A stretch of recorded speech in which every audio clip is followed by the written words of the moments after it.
జరాసంధుడు విసిరిన 17 యుద్ధాలలో శ్రీకృష్ణుడు విజయం సాధించాడు. కానీ ఆయన మనసులో విజయ ఆనందం లేదు.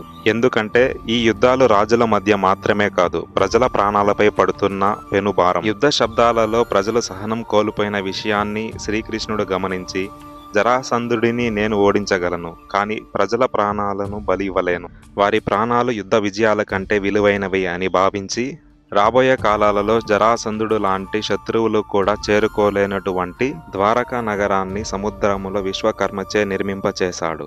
అలా శ్రీకృష్ణుడు యాదవులందరినీ ఒప్పించి వారితో కలిసి ద్వారకా నగరానికి బయలుదేరాడు. ఈ వార్త జరాసంధుడికి చేరగానే అతడు ఆనందంతో నవ్వి కృష్ణుడు పారిపోయాడు, నా పేరు వినగానే మధురాను వదిలేశాడు, రణచోదుడు అని పేరు కూడా పెట్టాడు.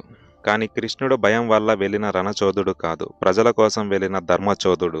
భయం యుద్ధాన్ని తప్పిస్తుంది, ధర్మం యుద్ధాన్ని ఆలస్యం చేస్తుంది. కృష్ణుడు చేసినది ఆలస్యం, పరాజయము కాదు. అలా ప్రయాణం కొనసాగింది. వీడియో నచ్చితే శ్రీకృష్ణుడికి గల ఇతర నామాలను మీకు తెలిసినవి కమెంట్ సెక్షన్ ద్వారా పంచుకోండి మిత్రమా. Thanks for watching.